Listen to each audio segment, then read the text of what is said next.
Hypersonic weapons,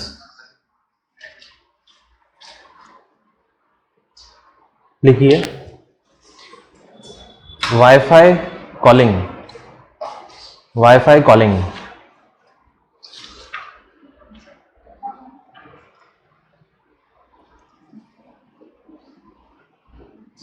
लिखने पे ध्यान दो। India's first wifi calling started by Airtel, Bharat की पहली वाईफाई कॉलिंग एयरटेल ने शुरू करी, कॉल्ड वो वाईफाई, जिसे वो वाईफाई कहा गया, कॉल्ड वो वाईफाई, जिसे वो वाईफाई कहा गया। It is not like WhatsApp calling, यह व्हाट्सएप कॉलिंग जैसा नहीं है। It is not like WhatsApp calling, WhatsApp पे कॉल करते हैं ना तो क्या होता है 3 सेकंड बाद बात आती है, वैसा नहीं है ये। It uses wifi internet, it uses wifi network, किंतु यह वाईफाई नेटवर्क इस्तेमाल करता है फॉर एचडी वॉइस, एचडी आवाज के लिए, फॉर एचडी वॉइस, एचडी आवाज के लिए। बस इतना ही है। फिर अगली हेडिंग लिखो, विट्रोप्सी, विट्रोप्सी,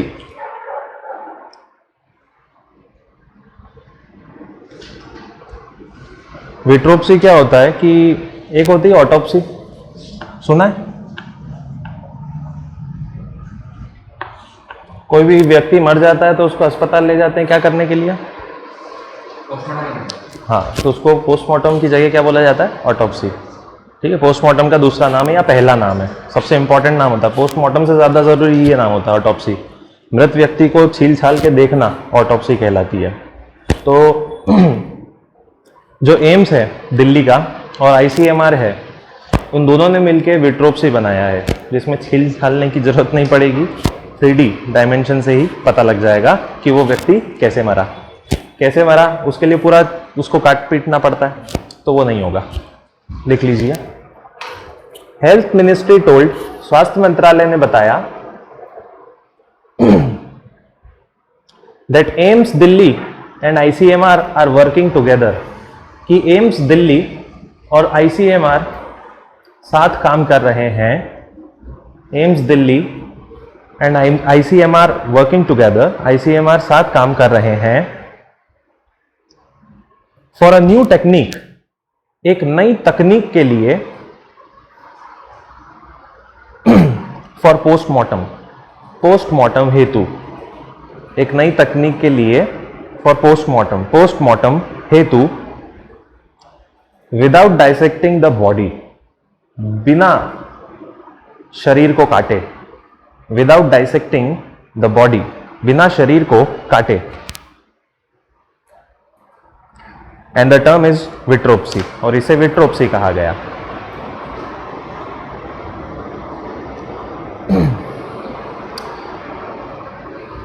अगली हेडिंग,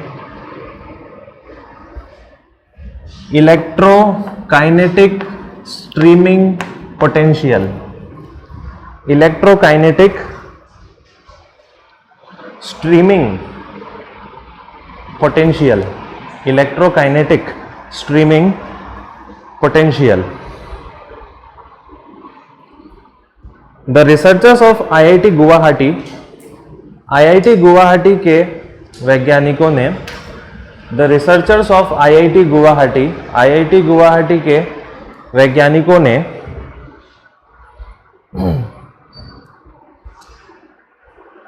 डेवलप्ड अ सिस्टम, एक तंत्र बनाया है, डेवलप्ड अ सिस्टम, एक तंत्र बनाया है,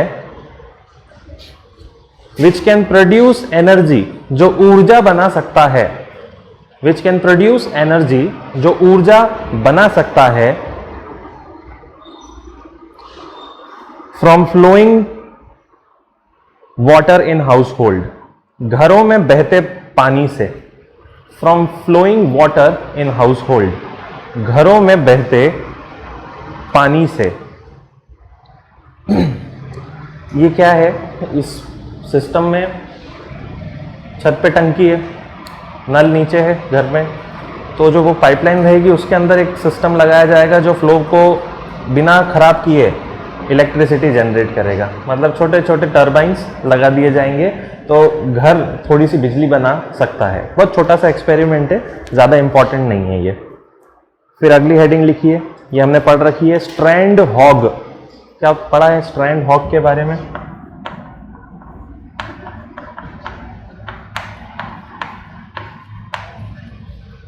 किस क्षेत्र का होगा ये स्ट्रैंड हॉग? क्या हो सकता है? ये लिख रखा है हमने। होम मिनिस्टर ने एक चेतावनी जारी की थी स्ट्रैंड हॉग को लेकर कि आने वाले समय में आपके जो एंड्रॉयड मोबाइल है उसमें ये बग आ सकता है, वायरस बग आ सकता है जो आपसे बिना पूछे आपकी डिटेल्स निकाल सकता है, वॉइस कॉलिंग रिकॉर्ड कर सकता है, कुछ भी कर सकता है ये मोबाइल के अंदर। तो ये फिर से लिख लेते हैं, लिख लीजिए। Home ministry sent an alert, गृह मंत्रालय ने चेतावनी जारी की। Home ministry sent an alert, गृह मंत्रालय ने चेतावनी जारी की है for vulnerability of Android phones. Android phone की सुभेद्यता हेतु, for vulnerability of Android phones, Android phone की सुभेद्यता हेतु विद दिस बग, इस बग के कारण, विद दिस बग BUG, इस बग के कारण। इट इज अ मालवेयर, यह एक मालवेयर है। इट इज अ मालवेयर, यह एक मालवेयर है that can listen to conversation, जो बातें सुन सकता है। That can listen to conversation, जो बातें सुन सकता है। Access photo album, photo album देख सकता है। सेंड और रीड मैसेज, मैसेज भेज और देख सकता है। सेंड और रीड मैसेज, मैसेज भेज और देख सकता है। मेक कॉल्स, कॉल लगा सकता है। रिकॉर्ड कॉन्वर्सेशन, बातें रिकॉर्ड करता है। रिकॉर्ड कॉन्वर्सेशन, बातें रिकॉर्ड करता है। एंड गेट लॉगिन क्रेडेंशियल, और पासवर्ड चुरा सकता है। एंड गेट लॉगिन क्रेडेंशियल, और पासवर्ड चुरा सकता है। अगली हेडिंग, इसका चोरी हो गया अभी। अगली heading ENA, extra neutral alcohol. ENA, extra neutral alcohol. Alcohol manufacturers have written to NITI Aayog. Alcohol उत्पादकों ने नीति आयोग को लिखा। Alcohol manufacturers road to NITI Aayog. Alcohol उत्पादकों ने नीति आयोग को लिखा to reduce import duty of ENA, कि ENA की निर्यात शुल्क कम किया जाए। To reduce the import duty, sorry आयात शुल्क, to reduce the import duty of ENA का आयात शुल्क कम किया जाए।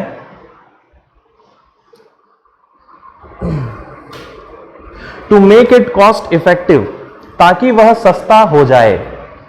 To make it cost effective, ताकि वह सस्ता हो जाए। फ्रॉम ग्लोबल मार्केट्स, वैश्विक बाजारों से। फ्रॉम ग्लोबल मार्केट्स, वैश्विक बाजारों से। अब ये अल्कोहल क्या होता है, लिखिए। ENA is a colourless food grade alcohol. ENA रंगहीन खाद्य वर्ग एल्कोहल है। ENA is a colourless food grade alcohol. ENA रंगहीन खाद्य ग्रेड एल्कोहल है and does not have impurities,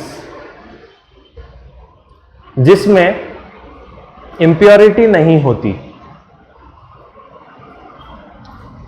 it contains 95% alcohol, इसमें 95% एल्कोहल होता है। एंड फ्रॉम दिस, और इसी से बेवरेजेस आर मेड, शराब बनाई जाती है। एल्कोहल बेवरेजेस, बेवरेजेस यानी शराब, इसी से शराब बनाई जाती है। And from this beverages are made. They are also used in cosmetic, इनका इस्तेमाल cosmetic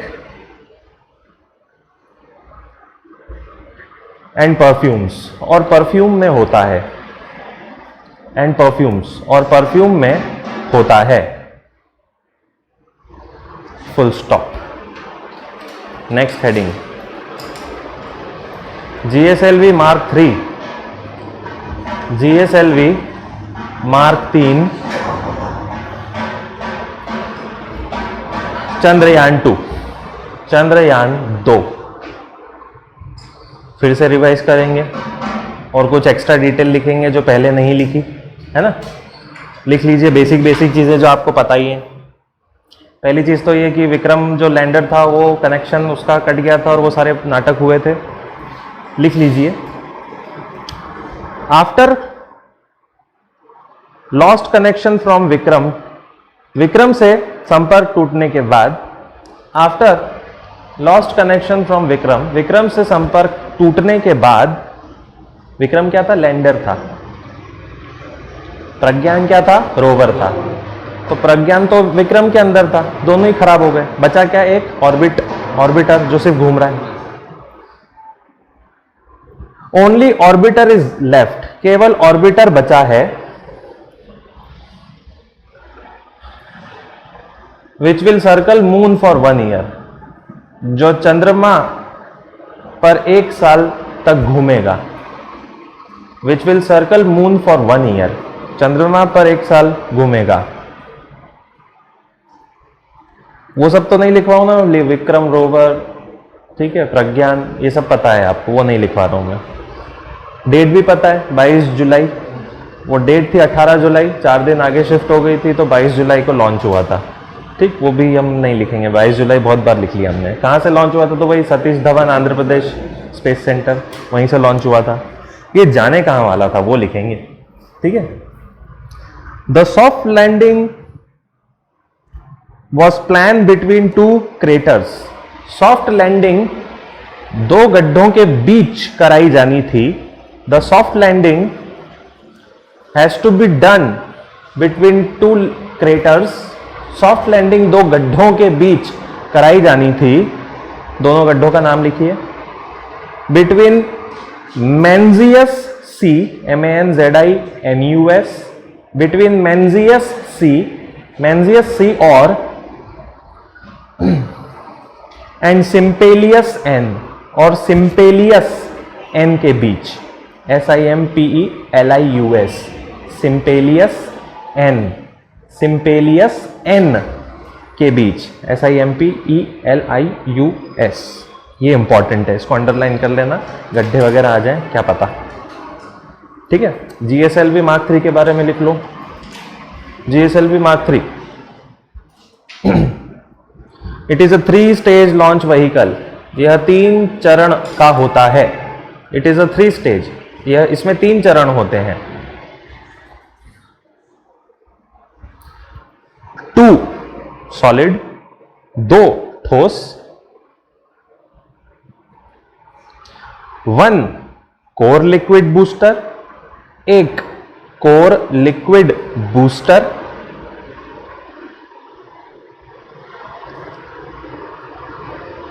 and upper stage cryogenic, और ऊपरी चरण cryogenic, and upper stage cryogenic, और ऊपरी चरण cryogenic. In terms of geosynchronous satellite, geosynchronous के मामले में, in terms of geosynchronous, geosynchronous के मामले में it can carry 4 ton of satellite, 4 ton का उपग्रह भेज सकता है। It can carry 4 ton of satellite, 4 ton का उपग्रह भेज सकता है। And for lower earth orbit, और निचली भू क्षेत्र के लिए, and for lower earth orbit, और निचली भू क्षेत्र के लिए, LEO कहते हैं उसे, 10 टन, 10 टन भेज सकता है।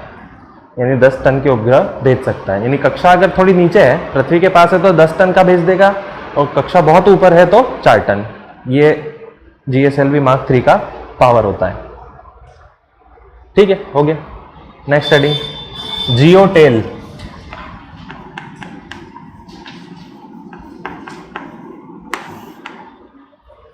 जियोटेल, ये भी हमने पढ़ रखा है। देखो जियोटेल क्या होता है। ये है सूर्य, सूर्य से आती हैं सौर तरंगें जिसको हम सोलर वेव्स बोलते हैं। ये है पृथ्वी, पृथ्वी का खुद का एक चुंबकत्व होता है, ऐसे देखा होगा। ठीक है। जियोटेल वो क्षेत्र होता है जहां सैटेलाइट और पृथ्वी के बीच सबसे अच्छा संपर्क होता है। ठीक है। इसका मतलब ये कि ये सैटेलाइट घूम रही है, सैटेलाइट जब यहां है और पृथ्वी से कनेक्शन करेगी तो उस कनेक्शन में बाधा कौन उत्पन्न करेगा? सौर की किरणें। लेकिन जब वो सौर की किरणों को कौन डिस्ट्रैक्ट करता है? पृथ्वी का मैग्नेटिक फील्ड, चुंबकत्व पृथ्वी का, तो वो डाइवर्ट हो जाती हैं। और जो उपग्रह यहां से लेकर यहां तक, इस सेक्शन तक अगर रहता है तो बहुत अच्छे से कनेक्शन बन पाता है पृथ्वी और उपग्रह के बीच में। इस क्षेत्र को क्या बोला जाता है? जियोटेल। जियोटेल अच्छी चीज होती है। ठीक है, पृथ्वी और उपग्रह के बीच संपर्क के लिए। लिखो, चंद्रयान की ही बात हो रही है यहां पे। इंस्ट्रूमेंट ऑफ चंद्रयान 2, चंद्रयान 2 का एक यंत्र, इंस्ट्रूमेंट ऑफ चंद्रयान 2, चंद्रयान 2 का एक यंत्र कॉल्ड क्लास, जिसका नाम है class, CLASS, detected charged particles ने आवेशित कण खोजे, डिटेक्टेड चार्ज्ड पार्टिकल्स ने आवेशित कण खोजे when orbiter pass through geotail, जब ऑर्बिटर जियोटेल क्षेत्र में गया। when orbiter pass जियोटेल, जब ऑर्बिटर जियोटेल में गया। इसको चंद्रमा मान लो, तो चंद्रमा का खुद का जियोटेल बनेगा, जुपिटर का खुद का जियोटेल बनेगा, मतलब बिल्कुल अपोजिट सूरज के, वो जियोटेल रहेगा। तो आवेशित कण कहां होते हैं? चार्ज पार्टिकल्स यहां मिलते हैं। इन चार्ज पार्टिकल्स की वजह से ही कनेक्शन नहीं हो पाता है। ये चार्ज पार्टिकल्स चार्ज कैसे होते हैं? सोलर वेव्स की वजह से चार्ज होते हैं। तो ऑर्बिटर ने क्या ढूंढा कि यहां पर भी कुछ कुछ चार्ज पार्टिकल्स हैं, जिससे थोड़ी थोड़ी कम्युनिकेशन डिस्ट्रैक्शन हो रहा है। ओके, ये फाउंड आउट किया। आगे लिखिए, geotail is a region in space, geotail अंतरिक्ष का क्षेत्र होता है। Geotail is a region in space, अंतरिक्ष का क्षेत्र होता है दैट अलाउज बेस्ट ऑब्जर्वेशन, जहां सबसे अच्छा अवलोकन होगा। दैट अलाउज बेस्ट ऑब्जर्वेशन, जहां सबसे अच्छा अवलोकन होगा। यानी जियोटेल क्षेत्र में अगर सैटेलाइट आ गया तो बहुत अच्छी तरीके से जिसके भी चारों तरफ वो घूम रहा है उसको देख पाएगा, उसकी मैपिंग कर पाएगा। क्यों? क्योंकि चार्ज पार्टिकल्स नहीं है। लेकिन क्या ऑब्जर्व किया कि चंद्रमा के जियोटेल वाले क्षेत्र में भी क्या हो सकते हैं, चार्ज पार्टिकल हो सकते हैं, जो चार्ज होते हैं सौर ऊर्जा की वजह से, सोलर वेव्स की वजह से। ठीक है, अब ये जियोटेल में कब आता है, यानी मून है तो मून का जियोटेल कितने दिनों का चलता है वो लिख लीजिए।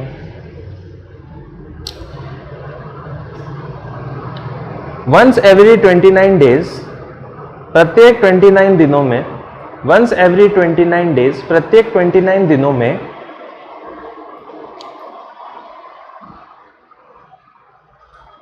Moon enters जियोटेल for about 6 days. चंद्रमा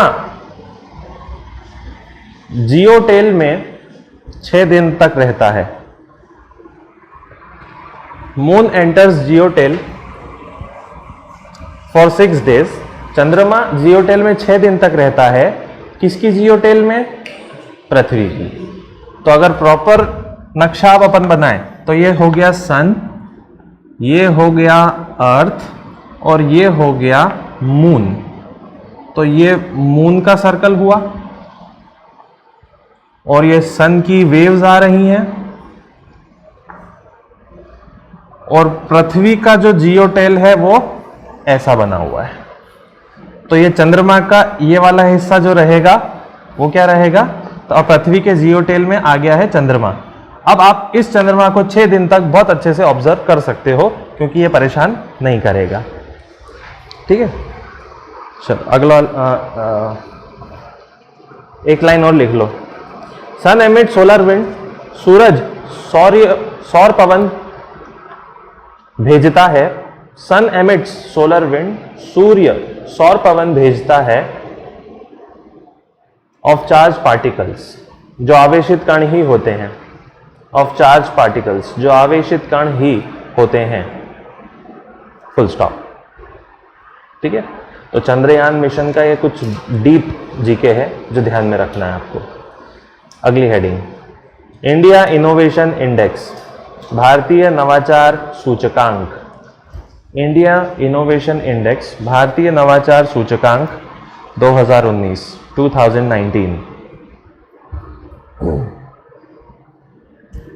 रिलीज्ड, कौन रिलीज करेगा? एक ही है, नीति। Released by NITI Aayog plus institute for competitiveness, प्रतियोगिता संस्थान द्वारा जारी। NITI Aayog plus institute of competitiveness, प्रतिस्पर्धा संस्थान और नीति आयोग द्वारा जारी। To examine the innovation ecosystem, नवाचार व्यवस्था जांचने हेतु। टू एग्जामिन इनोवेशन इकोसिस्टम, नवाचार अर्थव्यवस्था जांचने हेतु of Indian states and UT, भारतीय राज्य और यूटियों की। Of Indian states and UT, भारतीय राज्य और यूटी की। तो सबसे अच्छे इनोवेशन किसने किए? पहले रिपोर्ट के बारे में लिखिए। दिस रिपोर्ट हैज 2 डायमेंशन, इस रिपोर्ट के 2 आयाम हैं। दिस रिपोर्ट हैज 2 डिमेंशन, इस रिपोर्ट के 2 आयाम हैं। फर्स्ट, इनेबलर्स, संबल। इनेबलर्स यानी कि संबल। तो संबल वाला जो भाग है इस रिपोर्ट का, उस भाग में क्या क्या देखा जाता है वो लिखिए डैश लगा के। ह्यूमन कैपिटल, मानव पूंजी, कॉमा इन्वेस्टमेंट, निवेश, कॉमा नॉलेज वर्कर्स, ज्ञानी श्रमिक, कॉमा बिजनेस एनवायरमेंट, व्यापार वातावरण, एंड लीगल एनवायरमेंट, और कानूनी वातावरण। एंड लीगल एनवायरमेंट, कानूनी वातावरण। तो एक सेक्शन ये देख रहा है इस रिपोर्ट में कि उस राज्य में ये हो रहा है, कितना हो रहा है। दूसरा सेक्शन लिखो, द परफॉर्मेंस डायमेंशन, प्रदर्शन आयाम। द परफॉर्मेंस डिमेंशन, प्रदर्शन आयाम, इसमें लिखिए नॉलेज आउटपुट, ज्ञान का विकास, फुल स्टॉप। ठीक है, अब नंबर 1 स्टेट कौन सा है इन सब में? देखिए, Karnataka is the most innovative state. Karnataka सबसे ज्यादा नवाचारी राज्य। Karnataka is the most innovative state. Karnataka सबसे ज्यादा नवाचारी राज्य, comma, Maharashtra best in second dimension. Maharashtra दूसरे आयाम में प्रथम। Maharashtra best in second dimension. Maharashtra दूसरे आयाम में प्रथम। For small states and cities, छोटे राज्य और शहरों में सिक्किम एंड दिल्ली फर्स्ट। सिक्किम और दिल्ली प्रथम। अब थोड़ा सा वैज्ञानिक टर्म लिखना है अगले हेडिंग में, यंक। अगली हेडिंग यंक, ये डायरेक्ट पूछे जा सकता है। यंक का मतलब क्या होता है? समाचार में आया हुआ यंक क्या होता है? ओके, ये साइंटिफिक टर्म है, लिख लेते हैं। Biomedical engineers proposed this term. Biomedical इंजीनियरों ने यह शब्द दिया या इस शब्द का इस्तेमाल किया। Biomedical engineers used this term, इस शब्द का इस्तेमाल किया।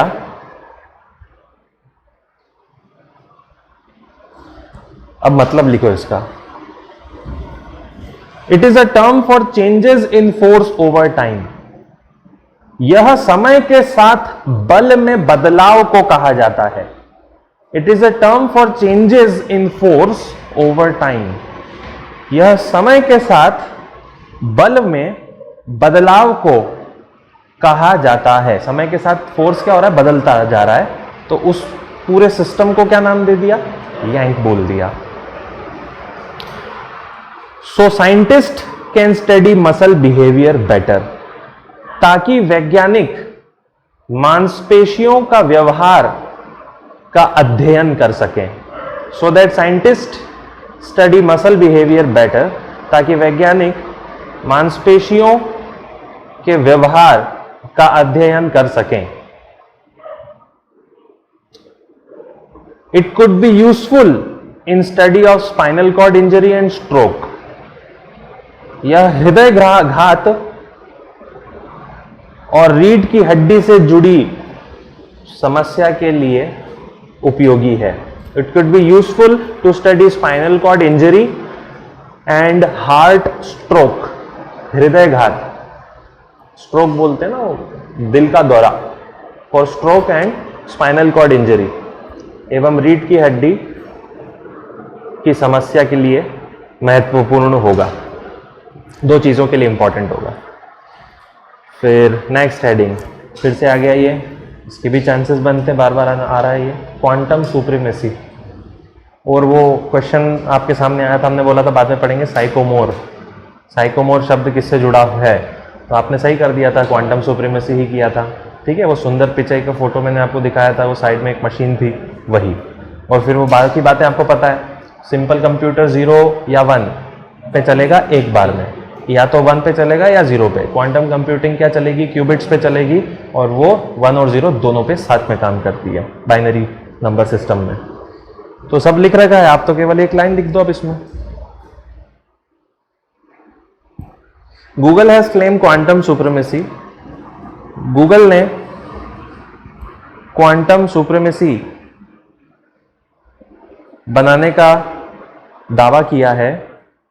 Has claim quantum supremacy, quantum supremacy बनाने का दावा किया है। And the computer is called sycamore. Sycamore, SYCAMORE। और कंप्यूटर को साइकामोर कहा। अंडरलाइन कर लेना, Sycamore.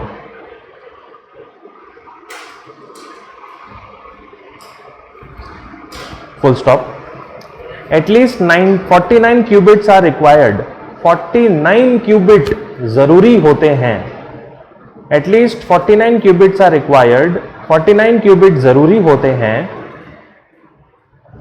To cross QS line, QS रेखा से आगे बढ़ने के लिए, टू क्रॉस QS यानी quantum supremacy line, QS line से आगे बढ़ने के लिए। ठीक है, बाकी चीजें तो हमने पढ़ ली है तो मैं नहीं लिखूंगा। अगला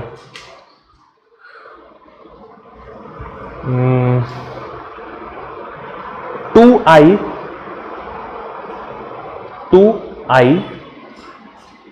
नेक्स्ट हेडिंग है 2I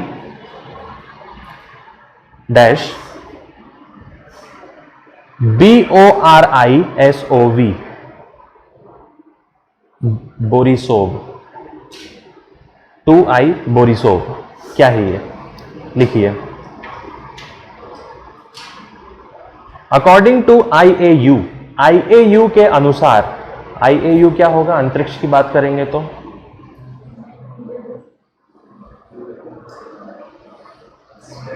नाम वगैरह देता है, इंटरनेशनल एस्ट्रोनॉमिकल यूनियन। ठीक है,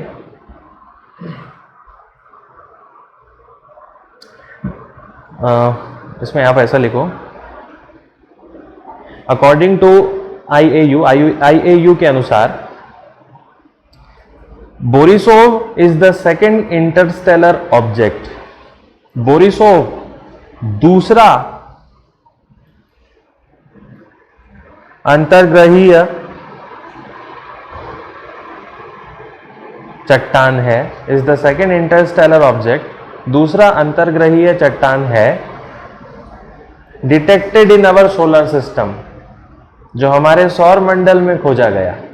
detected in our solar system, जो हमारे सौर मंडल में खोजा गया।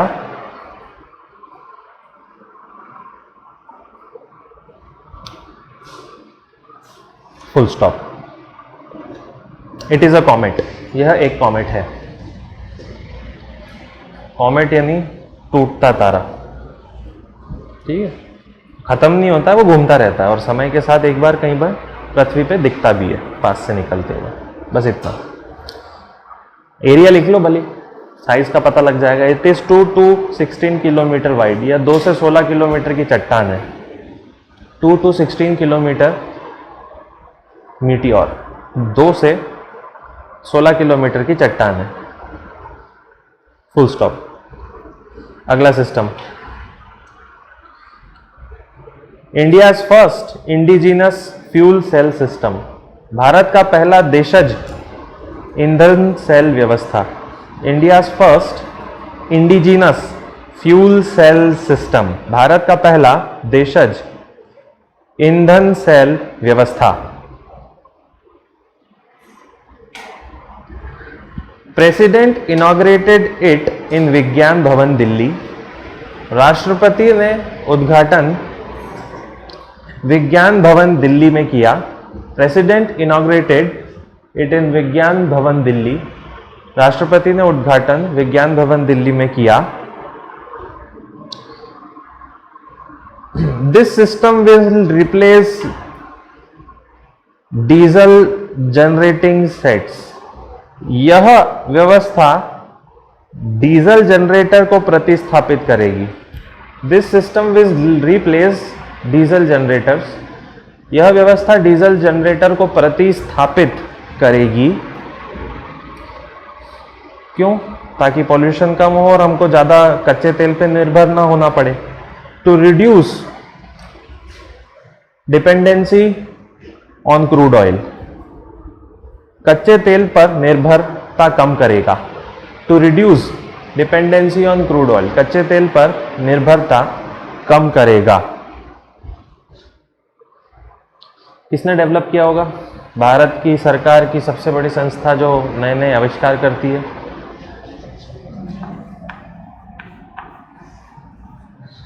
डेवलप्ड बाय CSIR, CSIR ने विकसित किया अंडर इट्स फ्लैगशिप प्रोग्राम, उसके फ्लैगशिप प्रोग्राम के तहत अंडर इट्स फ्लैगशिप प्रोग्राम, उसके फ्लैगशिप प्रोग्राम के तहत कॉल्ड NMITLI, जो है NMITLI।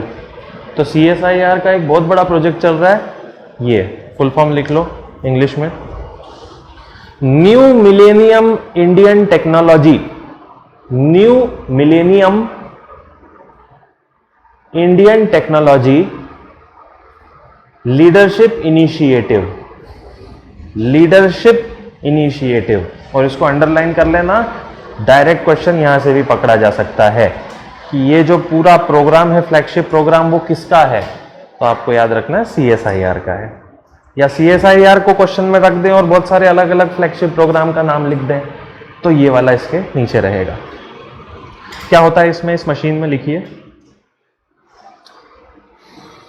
It is a 5 kilowatt fuel cell system, यह 5 किलोवाट ईंधन सेल व्यवस्था है। It is a 5 kilowatt fuel cell system, 5 kilowatt ईंधन सेल व्यवस्था है, that generates power in green manner, जो हरित तरीकों से ऊर्जा बनाती है। That generates power in green manner, हरित तरीकों से ऊर्जा बनाती है, using methanol and biomethane, methanol और बायोमीथेन का इस्तेमाल करके।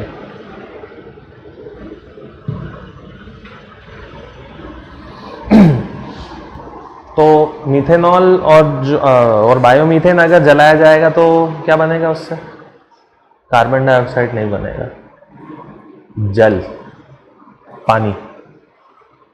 तो बाय प्रोडक्ट क्या होगा इसके जलने से, पानी निकलेगा। ओके,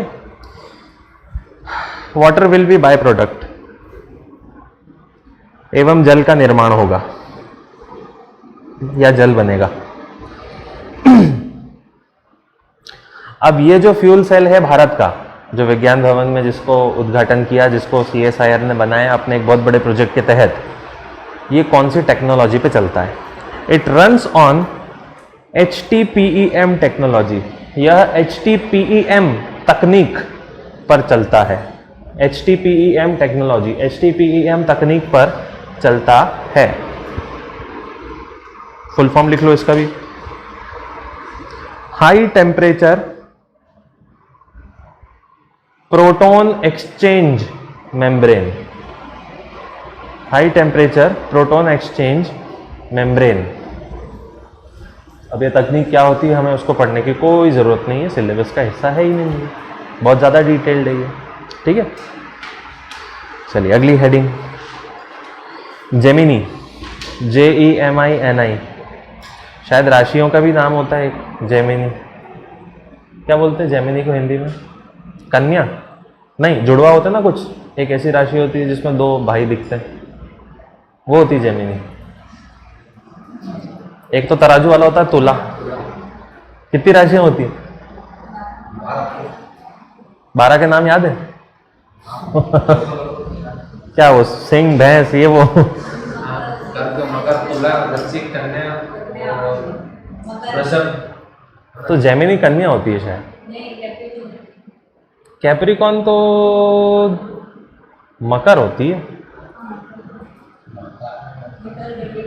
नहीं मेरे को नहीं पता, मैंने तो बस वो ज्योग्राफी से जोड़ के देखा ट्रॉपिक ऑफ कैप्रिकॉन, तो उसको मकर रेखा बोलते, तो मकर ही होती होगी ठीक है, जो भी होती होगी, जेमिनी।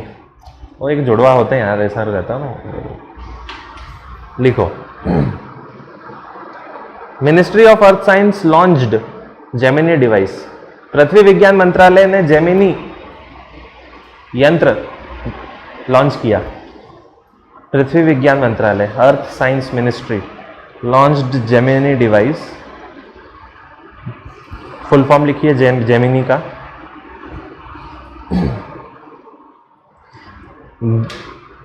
गगन enabled, Gagan enabled mariners instrument, mariners instrument, mariners किसको कहा जाता है, जो नाविक होते हैं, mariners instrument for navigation and information, for navigation and information.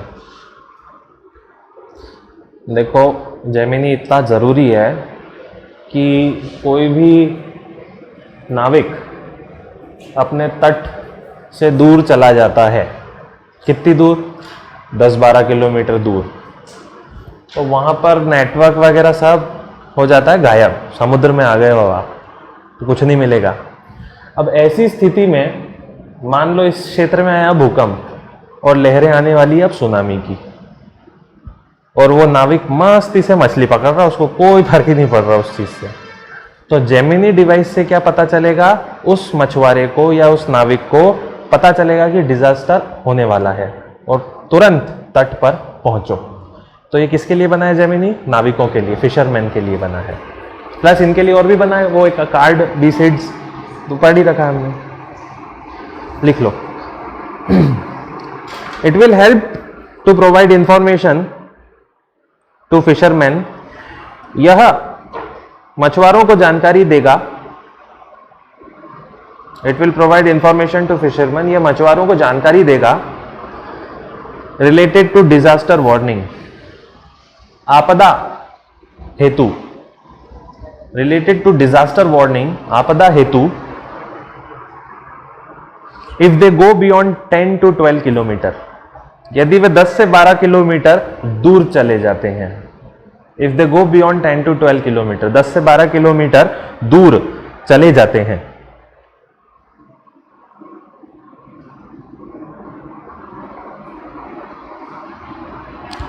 The data will come to them, उनके पास जानकारी आएगी फ्रॉम गगन सैटेलाइट, गगन उपग्रह से। तो जेमिनी डिवाइस कहां होगा, उस मछुआरे के पास होगा। उस मछुआरे के पास क्या होगा, जेमिनी, और जानकारी कहां से आएगी, गगन सैटेलाइट से आएगी सीधे कि घर पहुंचो। It is developed by INCOIS, यह इसका विकास इनकॉइस ने किया, INCOIS, इनकॉइस, एंड AAI, और AAI ने, AAI का क्या होना चाहिए, AAI का रहेगा एयरपोर्ट्स अथॉरिटी ऑफ इंडिया, भारतीय उड्डयन प्राधिकरण, और इनकॉइस का होगा इंडियन नेशनल सेंटर, भारतीय राष्ट्रीय केंद्र फॉर ओशियन इंफॉर्मेशन सर्विसेज, समुद्री सूचना सेवाओं के लिए, या समुद्री सूचना सेवा का भारतीय राष्ट्रीय केंद्र, Indian national centre for ocean information services, इन दोनों ने मिलकर इसको बनाया है। ठीक, अगली हेडिंग, सैटर्न्स मून, सैटर्न को हिंदी में शनि, शनि का चंद्रमा। Again IAU, international astronomical union का ही बातें हैं। IAU confirm 20 new moons of Saturn. IAU ने शनि के 20 नए चंद्र बताए या कंफर्म किए। IAU confirm 20 new moons of Saturn, Shani के 20 नए चंद्रमा बताए। Now it has most moon in solar system, अब इसके पास सबसे ज्यादा चंद्रमा है, अब इसके पास सबसे ज्यादा चंद्रमा है। ब्रैकेट में लिख लेना कितने हो गए टोटल अब सैटर्न के पास, 82। तो 20 नए थे, पहले कितने थे, 62। तो मतलब सैटर्न सेकंड नंबर पे आता था चंद्रमा के मामले में। तो फर्स्ट पे कौन आता होगा, जुपिटर। अब जुपिटर जो है वो 79 पे अटक गया। ओके, 3 ज्यादा हो गए। तो अब ऐसा नहीं है, ये हो सकता है, ये बहुत कोर्स बदलेगा ना सीधे सीधे। अब तो छठी क्लास की ज्योग्राफी पूरी बदल जाएगी एनसीईआरटी की इस लाइन से, ठीक है। तो अब पुरानी एनसीईआरटी पढ़ रहे, हाँ नहीं, सबसे ज्यादा चंद्रमा जुपिटर में ही है। तो लाइन डिस्टॉर्ट करेगी वो। इसलिए कोई एक किताब पढ़ने से कब भी कुछ नहीं होता। आपको 10 चीजें पढ़नी पड़ेंगी और 10 चीजों को इधर उधर जोड़ के देखना पड़ेगा। अर्लियर जुपिटर वॉज फर्स्ट, पहले जुपिटर प्रथम था विथ 79 मून्स, 79 चंद्रमा के साथ। गाड़ी बाहर रखिएगा।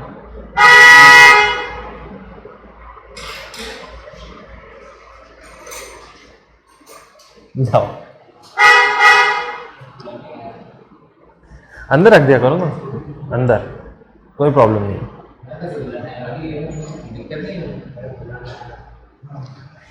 चलिए लिखिए, आगे लिखो। There are total 205 confirm moons.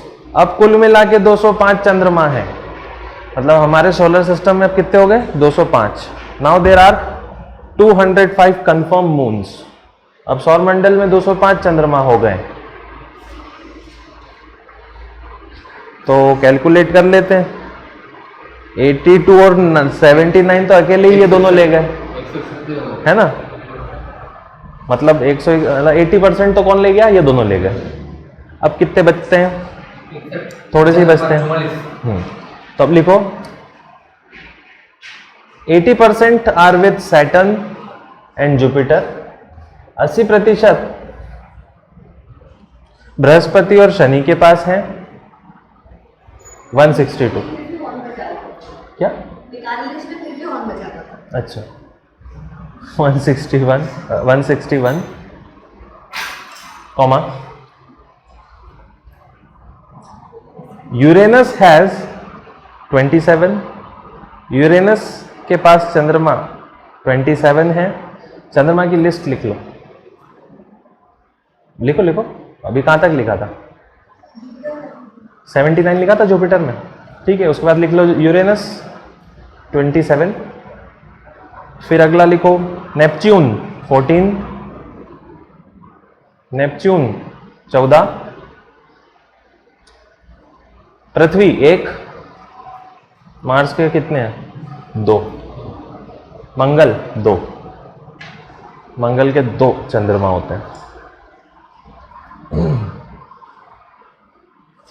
Mercury का है ही नहीं। क्यों नहीं है? आगे के वो जो 2 ग्रह हैं मर्क्यूरी और वीनस, हाँ, और दूसरा सूरज के पास ज्यादा है। वो सूरज का ग्रेविटेशनल फोर्स ज्यादा है, तो कोई हो ही नहीं सकता। ओके, वो प्लूनेट बन जाएगा अगर होगा भी तो। प्लूनेट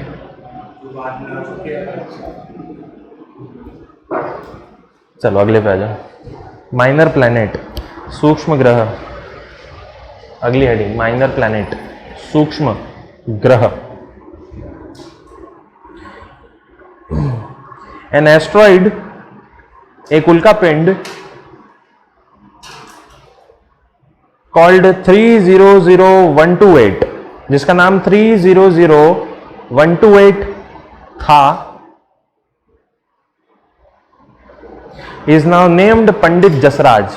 उसका नाम पंडित जसराज कर दिया गया। 300128 इज नेम्ड पंडित जसराज। पंडित जसराज कर दिया गया। किसने किया? एक ही है, IAU उसी ने किया, बाय IAU द्वारा।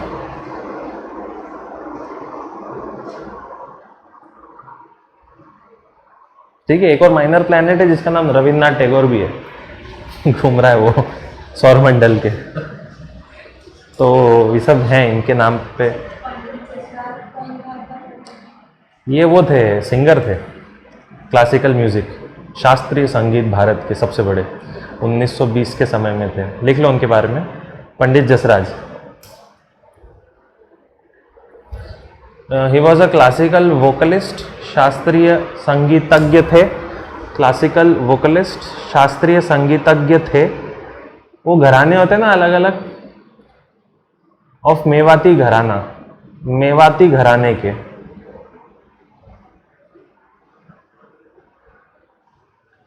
गॉट संगीत नाटक अकेडमी अवार्ड संगीत नाटक अकादमी पुरस्कार एंड पद्म विभूषण, और पद्म विभूषण भी मिला।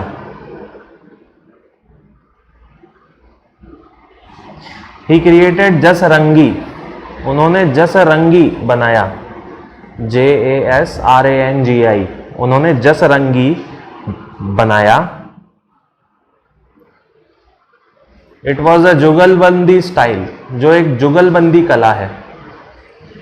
इट वॉज अ जुगलबंदी स्टाइल, जो एक जुगलबंदी कला है।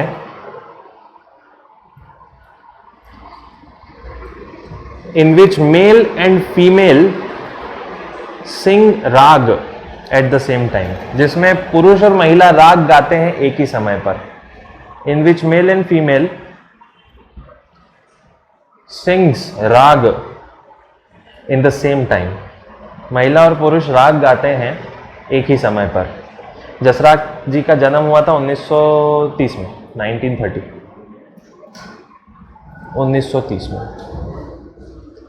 चलिए अगली हेडिंग पे आ जाते हैं। Einstein challenge, Einstein challenge.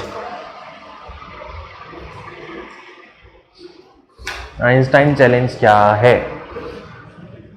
कुछ नहीं है, प्रधानमंत्री मोदी जी ने जितने भी सोचने वाले लोग हैं, जिनमें दिमाग होता है, एंटरप्रेन्योर्स होते हैं यानी उद्यमी होते हैं, उन सबको एक चैलेंज दिया है, आइंस्टाइन चैलेंज।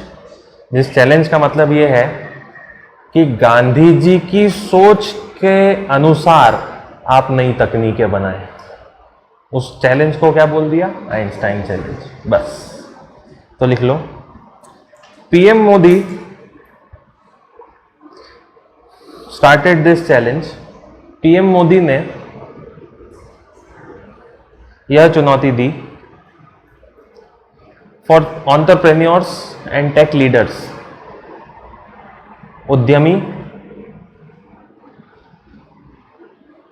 और विचारकों को, for entrepreneurs and tech leaders, उद्यमी और विचारकों को, to propagate ideas of Gandhi, कि गांधी के विचारों को आगे बढ़ाएं। To propagate the ideas of Gandhi, कि गांधी के विचारों को आगे बढ़ाएं थ्रू इनोवेशंस, नवाचार के जरिए, थ्रू इनोवेशंस, नवाचार के जरिए। अगली हेडिंग, अच्छा हुआ आ गया ये। अब PSLV C47, PSLV C47, 48 पढ़ लिया था। IRSAT 2BR1 प्लस 9 दूसरे उपग्रह जो भेजे, इटली, अमेरिका, जापान, इजराइल के। ठीक, अब अपन एक पहले वाले पे चलते हैं। इसके ठीक पहले कौन सा लॉन्च हुआ था? तो 47, PSLV C47। सतीश धवन से छोड़ा गया, कौन से नंबर का था वो? PSLV का नंबर 50 था वो। सतीश धवन से कौन से नंबर का रॉकेट छोड़ा गया? 75। सतीश धवन का 75 था वो। PSLV का 50वां था। PSLV सबसे पहले कब छोड़ा गया था? तो 1994 में छोड़ा गया था, वो लिख लिया था हमने। PSLV C48 में लिख लो, इसमें कौन सा यान गया? कार्टोसैट 3, CARTOSAT, कार्टोसैट 3। C48 में कौन सा गया था? RISAT 2BR1। यहाँ कौन सा गया है? कार्टोसैट 3 गया है। तो केवल कार्टोसैट गया होगा क्या? नहीं। फिर आ जाता है NSIL, नई इकाई इसरो की जो वाणिज्य रूप से काम करती है। पहले वाले में कितना भेजा था? 9। इसके भी पहले वाले में, यानी इसमें 47 में भेजे गए जाएंगे 13। ठीक है, लिखिए। It was the 49th PSLV। यह 49 उपग्रह, 49 संख्या का उपग्रह था, 49 संख्या का PSLV था। नाम 47 है लेकिन नंबर क्या रहेगा? 49, क्योंकि हो सकता है 2 PSLV पहुंच ही नहीं पाए, प्रोजेक्ट लूज हो गया, ओके, विफल हो गए, इसलिए नंबर 49 रहा, लेकिन सिस्टम का नाम PSLV के नाम 47 रहेगा। With Cartosat 13 commercial nano satellites of USA. Cartosat के साथ अमेरिका के 13 उपग्रह भेजे गए। With Cartosat 13 American satellite. Cartosat के साथ 13 अमेरिकी उपग्रह भेजे गए। छोटे छोटे थे तो हम नैनो सैटेलाइट बोल सकते हैं उन्हें। Full stop. ठीक। कार्टोसैट क्या होता है वो लिख लो। Cartosat 3 is a third generation satellite. तीसरी पीढ़ी का उपग्रह है। थर्ड जनरेशन सैटेलाइट, तीसरी पीढ़ी का उपग्रह है। With high resolution image capability, जिसमें उच्च रेजोल्यूशन चित्र बनाने की काबिलियत है। हाई रेजोल्यूशन इमेजिंग कैपेबिलिटी, जिसमें हाई रेजोल्यूशन इमेजिंग कैपेबिलिटी है या चित्र बनाने की क्षमता है। It's life is 5 year. इसका समय है 5 वर्ष। 5 वर्ष तक ये पृथ्वी पे चारों ओर घूमेगा। Full stop. हो गया। चलिए 2020 पे आ जाते हैं।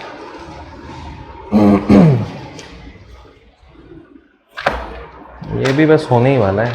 नहीं, ये तो बाकी है अभी बहुत। इसमें हमने अक्रा एक्शन एजेंडा पढ़ा था। अक्रा एक्शन एजेंडा वो यूरोपीय देश अफ्रीकी देशों की मदद करते हैं। अक्रा एक्शन एजेंडा है ना, लीड्स।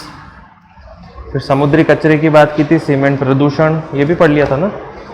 विश्व पर्यावरण दिवस हो गया था। पॉल आर्मी वर्म वो भी हुआ था। पीडीके प्लास्टिक, कोरल रीफ्स, प्रवाल भित्ति, GFDRR, यस, लॉगरहेड कछुए, टेरापिन, ये लास्ट था। ठीक है, लिखिए। अभी इंपॉर्टेंट तो नहीं है पर लिख लो। हैगिबिस चक्रवात, हैगिबिस साइक्लोन।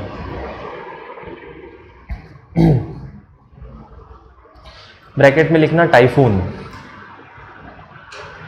बड़े बड़े जो चक्रवात होते हैं उनके अलग अलग क्षेत्रों में अलग अलग नाम होता है।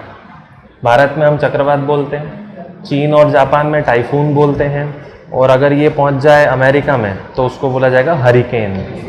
ठीक है, अलग अलग नाम है। ऑस्ट्रेलिया में बोला पहुंचता है तो उसको बोल देते हैं विली विलीज बोलते हैं उसको। लिखिए, दिस टाइफून स्ट्रक जापान। यह टाइफून जापान से टकराया।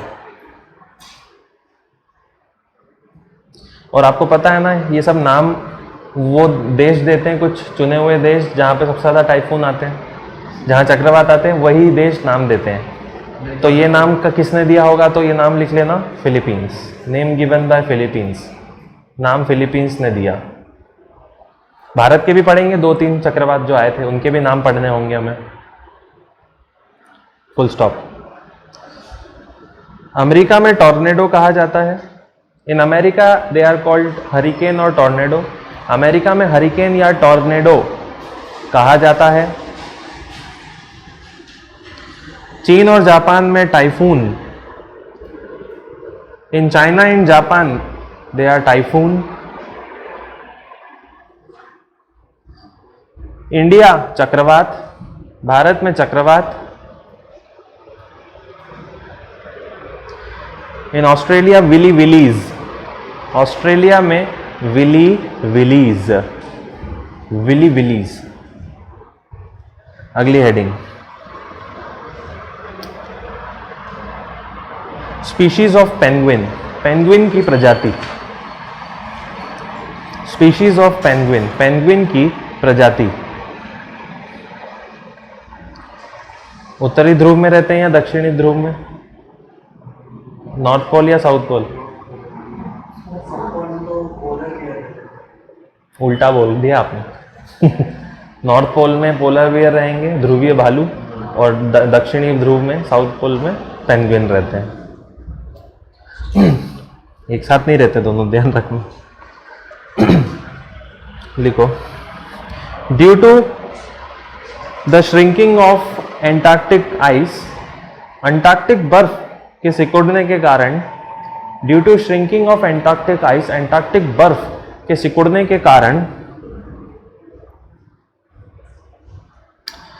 6 species of penguin are affected. Penguin की 6 प्रजातियों पर असर हो रहा है।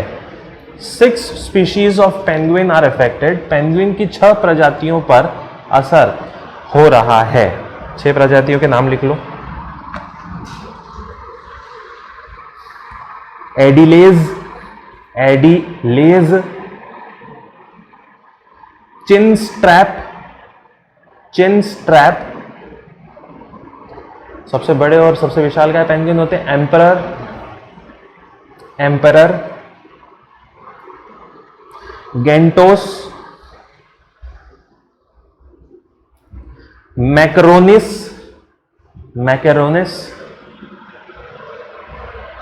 और रॉक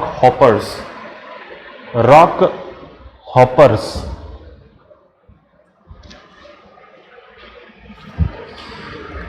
यह प्रजातियां अंटार्कटिका में प्रजनन करती हैं। These species breed in Antarctica. यह प्रजातियां अंटार्कटिका में प्रजनन करती हैं। These species breed in Antarctica. तो क्या दुनिया में 6 ही प्रजातियां? नहीं, There are total 17 species in the world. विश्व में 17 प्रजातियां हैं।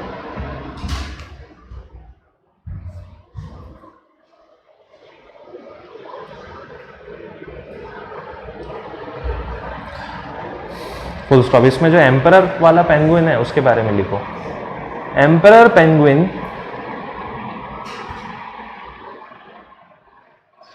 Is in IUCN red list.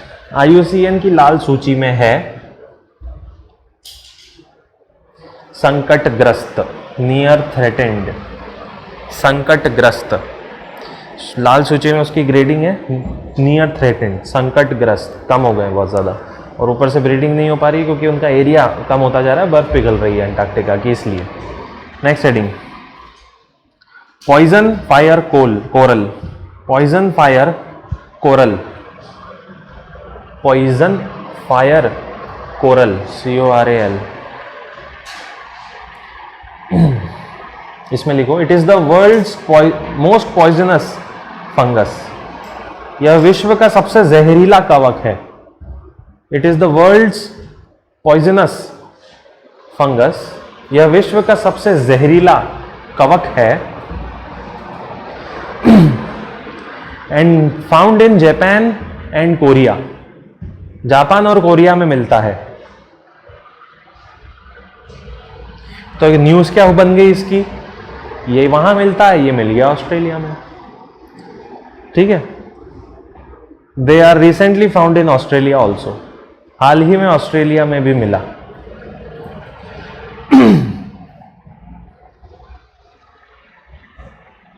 ठीक है, it is similar to normal mushroom. यह सामान्य मशरूम की तरह दिखता है।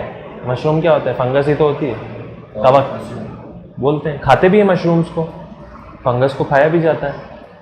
ओके, तो जापान में कई बार प्रॉब्लम क्या हो जाती है कि उस मशरूम को, रेड कलर का होता है वो मशरूम, कई बार गलती से नॉर्मल मशरूम मान लिया जाता है और सब्जी बना के खा जाते हैं। खत्म किया। तो ये बहुत बड़ी खतरनाक चीज़ है। ठीक है, they are red in colour, रंग लाल होता है, बस दूर रहना। नेक्स्ट हेडिंग,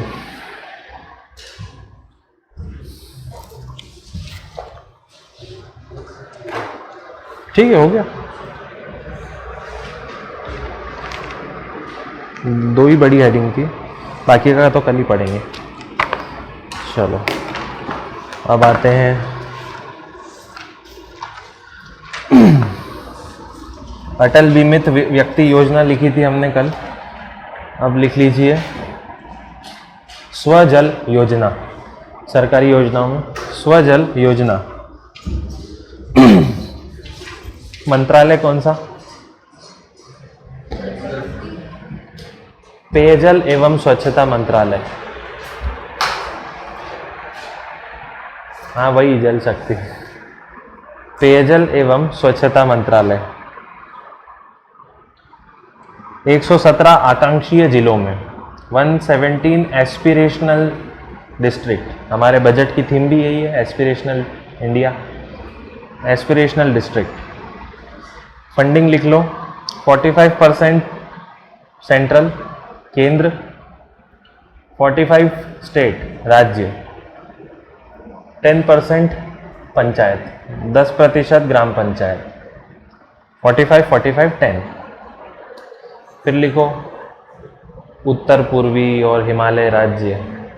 उत्तर पूर्वी हिमालय राज्य में 81% सेंट्रल, 81% केंद्र, 9% स्टेट, 9% राज्य,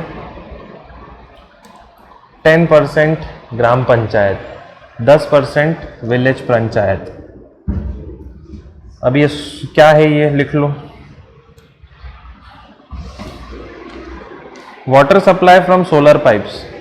सोलर पाइप से जल आपूर्ति होगी। Water supply from solar pipes, solar pipe से जल आपूर्ति होगी। Budget will come from NRDWP। Budget NRDWP से आएगा, NRDWP से आएगा। तो गांव की बात हो गई, स्वच्छ पीने के जल की बात हो गई, तो फुल फॉर्म भी बताओ इसका। N से नेशनल, R से रूरल, DW से क्या होगा? Drinking water programme. ठीक, इजी है। तो it is a part of 2030 Har Ghar Jal, या 2030 हर घर जल का हिस्सा है। ये योजना जो है वो बहुत बड़ी योजना की हिस्सा है। पढ़ रखा ना हमने, हर घर जल, 2030 तक सब जगह नल लगाने में।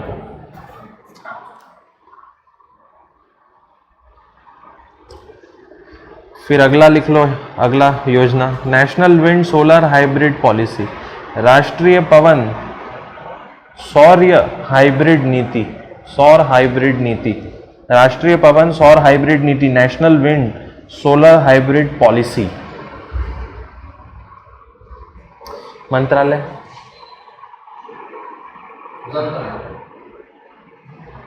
सौर है ना, सौर ऊर्जा कौन सी ऊर्जा होती है?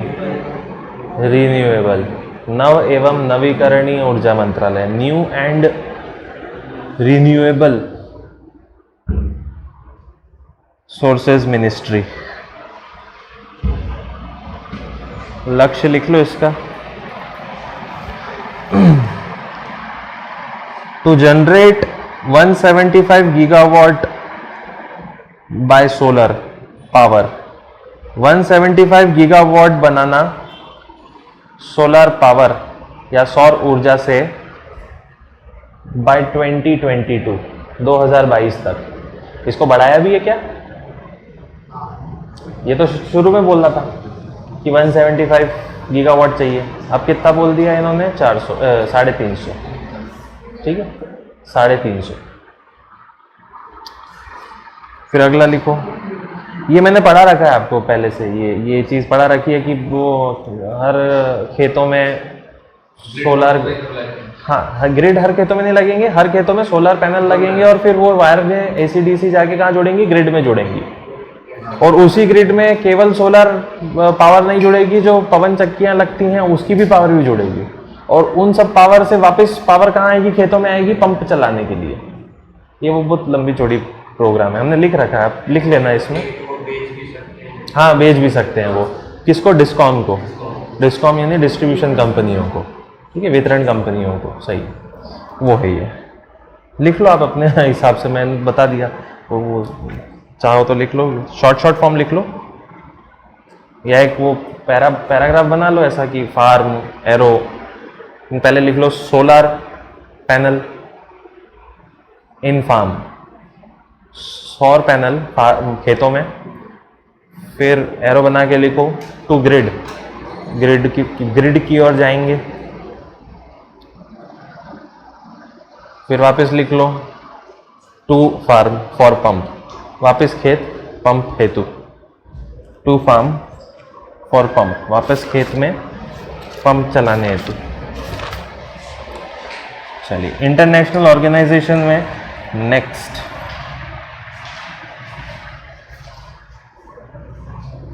UNCCD, UNCCD स्पेशली अब इस संस्था को पढ़ना है, ठीक है। कन्वेंशन टू कॉम्बैट डेजर्टिफिकेशन, मरुस्थलीकरण से लड़ने हेतु पूरा सभा, कन्वेंशन टू कॉम्बैट डेजर्टिफिकेशन है ये। तो कहानी पता है, रियो से शुरू होती है 92 से, लेकिन बनता कब है, 2 साल बाद 94 में। तो लिख लीजिए बेसिक, 1994 पेरिस, 1994 पेरिस में बना। बाध्यकारी है या ऐसे ही है? इंटरनेशनल एग्रीमेंट, लीगली बाउंडिंग, अंतरराष्ट्रीय समझौता बाध्यकारी है, लीगली बाउंडिंग बाध्यकारी है। 196 मेंबर, अब जितने यूएन के सदस्य होंगे उतने ही होंगे।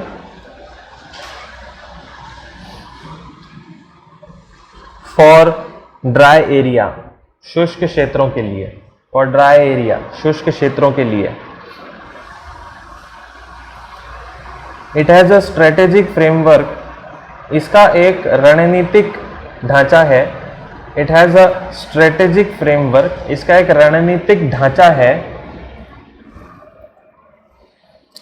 कॉल्ड UNCCD 2018-30, जिसे UNCCD 2018-30 कहा जाता है। UNCCD फ्रॉम 2018 to 30 कहा जाता है। इसका लक्ष्य है, इस फ्रेमवर्क का लक्ष्य, it's aim is to achieve land degraded neutrality, भूमि, या हिंदी नहीं है इसको लिखो, to achieve land degraded neutrality, land degraded neutrality प्राप्त करना, शॉर्ट फॉर्म LDN, जिसका मतलब ही यही है, रेगिस्तानों में कमी लाना, ठीक है। 1.3 अरब पीपल लाइवलीहुड रिफॉर्म, 1.3 अरब लोगों की आजीविका में सुधार लाना। 1.3 अरब पीपल लाइवलीहुड रिफॉर्म, 1.3 अरब लोगों की आजीविका में सुधार लाना, full stop. COP helds every 2 year, इसका कोप हर 2 वर्ष में होता है। COP हेल्ड्स एवरी 2 ईयर, इसका कोप प्रति 2 वर्षों में होता है। सिंस 2001, 2001 से। Before this it was yearly, इससे पहले प्रतिवर्ष होता था। Before this it was yearly, इससे पहले प्रतिवर्ष होता था। अभी कौन सा हुआ? कोप 14, तो इससे पहले कब हुआ होगा? कोप 13, 17, ऐसे चलता है। कोप 14 दिल्ली इन सितंबर 2019, कोप 14 दिल्ली सितंबर 2019 में,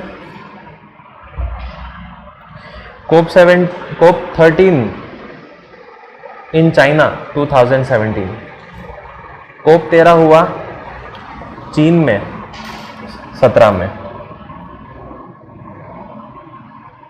फुल स्टॉप। अब एक लाइन जो हमने कभी लिखी नहीं है वो लिख लीजिए। ग्लोबल एनवायरनमेंट फैसिलिटी, वैश्विक पर्यावरण फैसिलिटी, ये आखिरी लाइन है। ग्लोबल एनवायरनमेंट फैसिलिटी, वैश्विक पर्यावरण facility is the financial system of UNCCD। UNCCD का वित्तीय तंत्र है, is the financial system of UNCCD। UNCCD का वित्तीय तंत्र है फ्रॉम 2010 से। मरुस्थलीकरण दिवस, डेजर्टिफिकेशन डे जून में है, 17 जून, 17 जून लिख रखा है, छोड़ो। अगली हेडिंग ये भी पढ़ लिया। IPCC, inter governmental panel on climate change, जलवायु परिवर्तन पर अंतर सरकारी पैनल, 1988। मुख्यालय जिनेवा। किसने बनाया वो लिखो। Made by WMO and UNEP, ये इंपॉर्टेंट लाइन है। Made by WMO and UNEP। UNEP तो पता ही है, एनवायरमेंटल प्रोग्राम। WMO क्या रहेगा? विश्व मौसम संगठन, वर्ल्ड मेटेरोलॉजिकल ऑर्गेनाइजेशन। ठीक है, इसी की रिपोर्ट थी। 1.5 डिग्री बढ़ा तो गए। फिर इसी रिपोर्ट से COP25 एक कॉन्फ्रेंस ऑफ पार्टीज हुई थी 2015 में पेरिस में, एग्रीमेंट में, वो चला, सब चला। ये वो जो पार्टी थी वो यूएनसीसीडी नहीं थी कि पेरिस एग्रीमेंट की, वो क्या थी? United Nations framework on climate change, UNFCCC। ठीक है, फिर एक बच जाता है बायोडाइवर्सिटी वाला, तो उसका भी वो भी हम आगे पढ़ लेंगे कि क्या चल रहा है। ठीक है।